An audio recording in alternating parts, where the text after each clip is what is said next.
It's been a little while since I've actually been able to get out and do some hiking in the woods and cover some distance. And so this morning I thought I would just come out and experience nature, and I am so glad that I did. I wasn't really even planning on filming anything. I think that was an acorn that just fell from that tree there. We're getting into more like later and later summer. The acorns are definitely greening up. They're getting a lot bigger, and some of them are falling. But I'm also just really loving the sound of those cicadas today. They're so loud. I often get this sense when I go into nature when it's been a little while. I was walking out and it felt like all this stress was being carried away.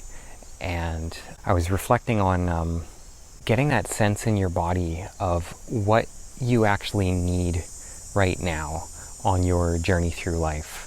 I think at different stages, there's some days when all I want to do is have a sit spot, and I just want to sit there for long periods of time and listen and observe and just really drop into that one spot.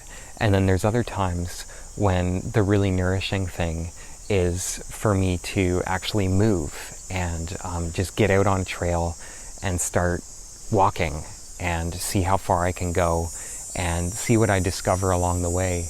Being able to tune into which of those experiences, we could even add in things like tracking. There's sometimes when I just really, all I want to do is go tracking.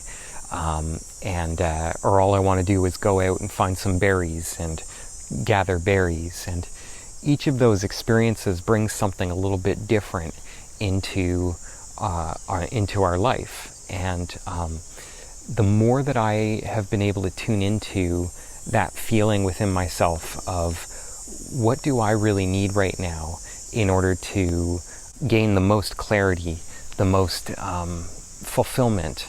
And I think that's one of the things that the common themes that I see holds a lot of people back when they set out on a journey to connect with nature and find that more harmonious relationship with the birds and the plants and the trees and the animals and all this kind of stuff that, a lot of times I think what starts it is, a situation kind of like this. Somebody gets out in the forest for a day and it changes the way that they feel so much that they're like, wow, there's something here. There's something in this for me. Like the world that we live in, we're so busy and we push ourselves to do all these different things and to, achieve all this different, however we define success. And a lot of times it comes at the expense of our own happiness and our own fulfillment. And so you get into the woods and suddenly you find all these layers of stress and busyness and things that you were just thinking about and couldn't stop thinking about. They start to unfold. They start to peel away. And behind all of that, there's this clarity and this happiness and this, just satisfaction. And I think it's good to have goals. I think it's good to have things that you're moving towards and things that you want to change and improve in the world. But our greatest ability to actually enact that change in the world is when we are coming from a place of happiness and satisfaction and peace. But the thing that happens is when people have this experience, this is like the initiating moment on your journey into nature, where you actually become conscious. You become conscious of the fact that there's something in nature that can really benefit you. And you make a decision, I want to do this. I want to learn about these trees and I want to learn about these plants and, I want to learn how they all fit together and interconnect and improve my relationship with all these things too. And as soon as you become aware that this is something you want to do, suddenly your relationship to it changes and you start to become a lot more intentional. And, when you see plants or when you see birds, when you see animals, you're more likely to stop and actually observe, watch, listen and engage with nature in a sensory way. That's really what it's all about. But there's another kind of trap that can happen when you start to become so focused on nature. We start to become attached to certain goals or skills or ideas that we have about what we're supposed to do. So you might say, you might recognize within yourself very early on that you have a passion for birds. And you might make a decision consciously that, hey, I'm going to intentionally connect with birds. I'm going to, maybe have a sit spot, and I'm going to go there every day for 20 or 30 minutes. And I'm going to, spend the first 5 minutes just tuning in, opening my senses, and becoming more present in myself. And then when a bird comes around, you just observe it. You watch how it's bouncing along, and it's sort of picking at something on the branch, and it makes a little call and all this kind of stuff, and you can listen off into the distance. And you have these practices that help you actually tune into birds more. And that can be incredibly nourishing. When you're studying birds, you start to have all these closer encounters with the wildlife that's out there. You might figure out some really cool stuff about bird language, what I was showing in a recent video about the alarm calls for the raccoon in that wetland. You can start to figure all that kind of stuff out, and it comes from putting in effort. There's a little bit of effort that we have to put in if we want to get these skills. We do have to actually practice and push ourselves a little bit, and that's all good stuff. But there comes a point where you've pushed and you've pushed and you've pushed, or we just have a level of busyness in our life that there's real value in being able to sense when you need something different. If you're always going to that sit spot and doing the same thing every day, there's going to come a point where it starts to feel a little bit old, and you kind of get into a rut with it. And this is where there can be real value in, going off and doing something completely different, just doing something completely different.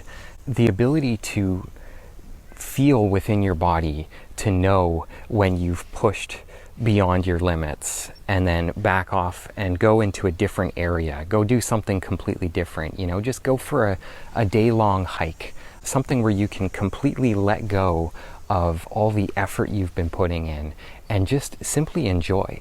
And what you'll find is when you come back to nature in that way, after having put time into developing your senses, you've put this time into learning some tracks, learning some birds, awakening your eyes and your ears and all these different sensory skills.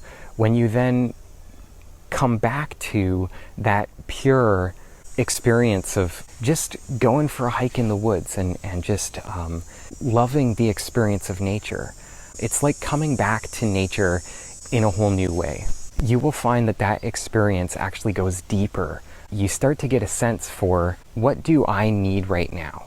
The deeper I go on my journey into nature, the more I realize that different days, just because of things that are going on in my life or where my focus is or recent experiences that I've had, some activities are just more nourishing on certain days than others. And the more that I can tune into knowing myself and which activities are actually going to benefit me when I'm feeling a particular way, the more flow I start to get in everything that I do. And I can sort of wake up in the morning, and if you have, say, an hour in the day to spend with nature, and you have all these different options of where you can go. You can go to the river, you can go to the forest, you can go just sit in your backyard and listen to birds.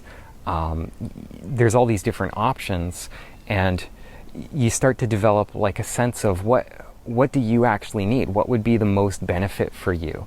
And if you can start to follow that, if you can identify that, what that is for you, and start to follow that impulse, that's really the thing that will take you on these magical journeys. That's whenever I follow that impulse to go to a particular place that I haven't been in a while, or rather than go somewhere, to just sit on my porch and do nothing, the more I can distinguish, which is actually the most beneficial course of action for me, and actually follow that impulse, trust myself to follow that impulse, that's when I have really amazing encounters with animals. It's when I have these, like what I'm experiencing today. I was just feeling really busy and kind of overloaded in my nervous system earlier. As soon as I came into the woods, it was like all these layers peeling off, and I found this grounded, peaceful place, and I can just love the cicadas and love the wind blowing through, and even the mosquitoes are not really bothering me today. This, I think, really comes from getting to know ourselves and feeling within your body the signs that tell you what would be most nourishing for you today in nature. Can you tune into that sense within yourself and really think of it in the same way that I've been talking about, like cultivating your sense of sight, your sense of listening, all these different senses? Well, you have a sense of what you need right now in order to find your balance and find your harmony and go deeper into your relationship with nature. Can you sense what that is? And the more you practice, the more you tune into that sense, it makes the whole process of getting into nature and learning about birds and plants and trees and, connecting with the joy of being in the woods, it makes it all flow so much easier. And when you can get into that flow, really good things happen. And so thanks for joining me on the woods today. I hope you found this interesting. I'm rooting for you. Get out there, spend some time in nature. Let me know how it goes, and I'll see you in the next video.